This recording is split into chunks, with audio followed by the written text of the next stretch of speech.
All right, everybody, good evening to all of you. It is 8:01 on the dot here on Wednesday, March 15th. I'm Savannah Louie at the Atlanta News First Alert Desk, bringing you everything you need to know before you head off to bed tonight on this wonderful Wednesday evening. Now, I do want to get to something pretty important here. We're going to begin with some breaking news. This is out of Carroll County. Officers responding to an officer-involved shooting. Going to try to pull up the latest information for you right here. I know we have an image that I do want to show you right here. It shows the scene of where this is all taking place here. You can see it on your screen, this image to us from the Carroll County Sheriff's Office. Now, this all took place earlier this afternoon, about 40 minutes west of Atlanta.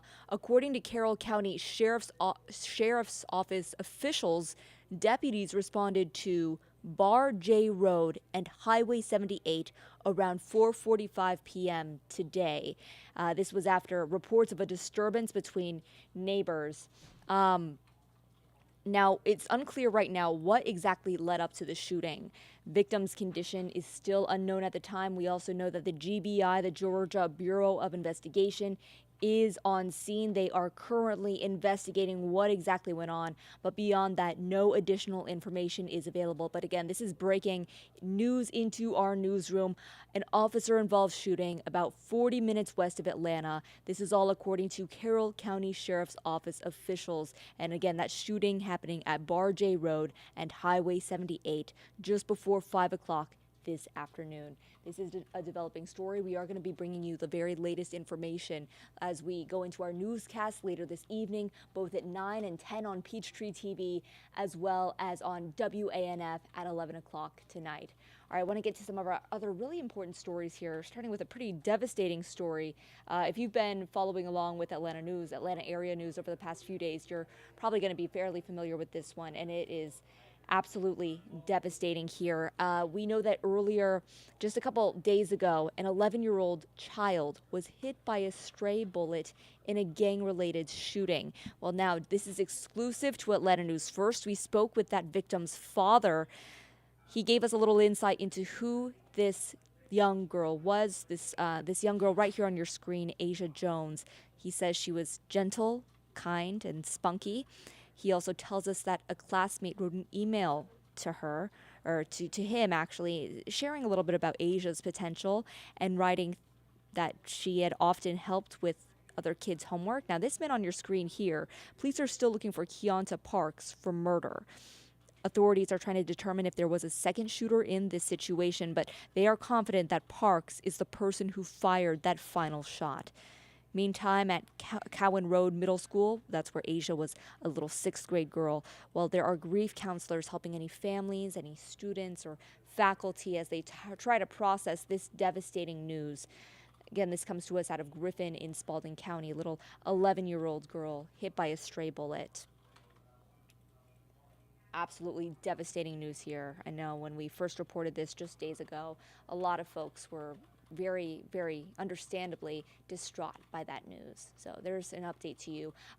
If you are able to join us tonight, again on 9 and 10 on Peachtree TV and 11 o'clock on WANF, we're going to have that sound, that interview with that victim's father. He's going to share a little bit about what he's going through and the grief that he's experienced over just the past couple days here. Our hearts go out to that family and everything that they're dealing with right now. All right, I want to switch gears to another story. This is going to be impacting a lot of us here in the Georgia area. If you eat, or I guess not eat, but drink water here in Georgia, which is really all of us, right? I thought this was pretty interesting, and this comes to us part of a national story. New action is now being taken to make sure that the water that you drink doesn't make you sick. So there are things called PFAS chemicals. They've been used in the industrial and consumer products since the 1940s. And, they're actually nicknamed forever chemicals because they are notoriously hard to get out of the environment. Well, we know that these types of chemicals can cause a lot of harm to humans as well, including certain types of cancer and reproductive harm. And again, they last for a very long time. And get this, they're finding these chemicals all over the world, including right here in the Chattahoochee River. So this week, the Environmental Protection Agency set new limits on what are considered safe levels of these chemicals. Atlanta News First spoke with the Chattahoochee River keeper, He tells us that this is a great step forward. Now, the EPA will be hosting some local listening sessions on these new federal protections. That is happening on March 21st. So, in just a matter of days here, right now, Georgia ranks second in the nation for the most PFAS contaminated sites. So, we really need to be doing better as a whole, as a state here, especially because these chemicals are very dangerous and a little bit scary as well. And it seems like they're in just about everything. But if we can limit them in our water intake, I mean, that's got to be some good news, right? Maybe that's just me being optimistic here. All right, I want to get to another story. This is another developing story involving gun violence and young people here. Comes to us out of Douglas County. And the video you're looking at right here is an Atlanta News First exclusive. This is brand new video of a fourth suspect just arrested and taken into custody following a deadly Sweet 16 party shooting in Douglas County. This is 17-year-old Kingston Cotman.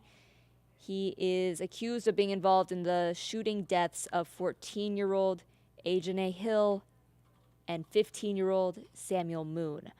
Atlanta News First asked Cotman if he had a comment today as we were taking that video. He just stayed silent, no comment from him. But he's the latest teenager arrested in connection to that deadly shooting. The sheriff's office also arrested 17-year-old twin brothers Chase and Chance McDowell, along with 18-year-old Timothy Coleman. The suspects all charged with malice, murder, aggravated assault, aggravated battery, and the sheriff says gang-related charges are pending.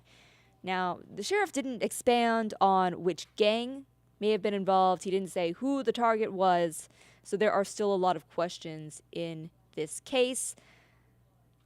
We do know that those two teenagers, you just saw them a couple moments ago on your screen, they were two teens killed and then 7 others injured, and police say they were all innocent bystanders. Just another case of gun violence impacting our youth here in Atlanta. Always really tough stories to talk about here. I want to move on to something else. I mean, not a positive story, but I'm curious to, it's another developing story. We've seen a pattern of anti-Semitism here in the Atlanta metro. Now we're seeing it in a different place. We're talking about Athens. Let me see if I can pull up the video. So the video I'm going to show you, this is actually a report from our reporter, Abby Casoris. So you're watching Abby on camera right now, and you'll see some video later on of the anti-Semitism that she's referencing here in her report. But what Abby's talking about here are hateful flyers targeting Jewish Georgians found in Athens. Now, these flyers make false claims, like that Jews are responsible for 9/11 and that the Holocaust is a hoax. Unfortunately, it's just the latest report of similar anti-Semitic propaganda being spread throughout metro Atlanta neighborhoods. Our Jewish community is now begging lawmakers to take action by passing legislation that would define anti-Semitism into law. We've heard them discussing it for weeks now, and that push for protection is really growing louder again after those disturbing flyers were just dispersed throughout the Athens area. Anti-Semitism has been up over the past several years. Unfortunately, it seems like we cover these types of stories every couple months. I know that we did a story just earlier this year where anti-Semitic flyers were stuffed in mailboxes. We've done stories about graffiti at schools and in public places. So it's always extremely disturbing to be covering things like this. But it's important that we talk about it so we're informed about what's going on in our neighborhoods, our schools, and what our neighbors are dealing with, unfortunately. All right, guys, it is 8:10. You know what that means. Let's give you a beautiful picture. Look at this. It doesn't get much more beautiful than this. Taking a live look here, Midtown Atlanta. I did that. You did this. I did that. Patrick Pete, meteorologist here. Patrick, what do you mean you did this? I created this skyline, this picture-perfect picture that we're looking at right now. I am the reason that it is pretty outside. If you're enjoying the weather, you owe Patrick Pete a thank you. He accepts thank yous in Starbucks gift cards and Chipotle gift cards and really cookies, crumble cookies as well. Someone hook this man up. Patrick, what do we got going on for the forecast here? Well, we have another beautiful picturesque sunset view that actually is on the backside of sunsetting. I think we're pretty much done there. But what we also have is Another day that is going to start off on the chilly side, and the temperatures are actually going to feel a little bit better tomorrow afternoon than they did today. We climbed to 63 degrees at least for an hour today at BW. KATO. Sorry, some of the old habits die hard. At the airport here in Atlanta, we climbed to 63 degrees. Dry tomorrow, but we're tracking a first alert for our St. Patrick's Day as we're talking about rain that is going to be moving through the area. So got to be a good idea for you to have that umbrella when you leave out of the door on Friday. Although everybody's not going to see rain early in the morning, by the time you're picking up the kids or heading home from work, that rain is going to be moving through your region for sure. So better to be better weather aware for your Friday. Saturday and Sunday drying out. We're going to be talking about the cooling temps because unfortunately tomorrow is going to be the golden day in the forecast. It's going to get cooler heading through the weekend. Meanwhile, temperatures right now have dropped from the 60s and we're in the upper 50s in Atlanta, 55 in Noonan, 52 in Gainesville. It is going to be a chilly evening, so be prepared. Have that nice light jacket if you're stepping out within the next few hours. And if you're maybe working third shift, you're going to once again need that thicker coat as you head out of the door. Morning temperatures are going to be flirting with freezing across most of the region. We do have a freeze warning that's in effect for everybody, but this is not going to be as cold as the last couple of nights. I do think some communities will dip to or below freezing, so that's why we're at least letting you know about that freeze warning. It's going to be a good idea to continue to do the things you've been doing for your plants again tonight. Meanwhile, lots of sunshine as you head out of the door tomorrow, but the clouds will start to trickle in, so we're going to call the afternoon partly cloudy, and then becoming mostly cloudy as we head into the overnight hours, but thankfully dry for all day parts on Thursday. And it's also National Panda Day. Now, I'm pretty sure there's a panda at the zoo, so it'd be maybe a good day to take your kids to see a panda on National Panda Day. Probably after 12 o'clock if you're off work tomorrow. We're talking about numbers in the upper 30s for the start of the day, getting into the low 50s at around 11, and then hanging out in the mid to upper 60s from essentially 3 o'clock onward. It's going to be pretty nice to go for that outdoor run tomorrow afternoon after work. Maybe bring the change of clothes to work so that you can kind of take advantage of some of that maximum warmth, roughly 6, 7 o'clock before those cooler numbers build in for the evening. Meanwhile, a breezy day on tap for your Friday. We are tracking a first alert. We are tracking a cold front that is going to slide through the region, and that's going to bring in the rain. And I told you that you may not see that rain in the morning, and that's going to be because it's mainly going to be concentrated to the extreme northwestern corner of Georgia at around 7 a.m. when folks are getting on the road. So if you're in Blairsville, Calhoun, Rome, you're going to have the best chance of seeing the earlier part of the rain. By around 11 to 12, it's going to start to sink a little bit further southward, and I think that's going to start to impact more of metro Atlanta.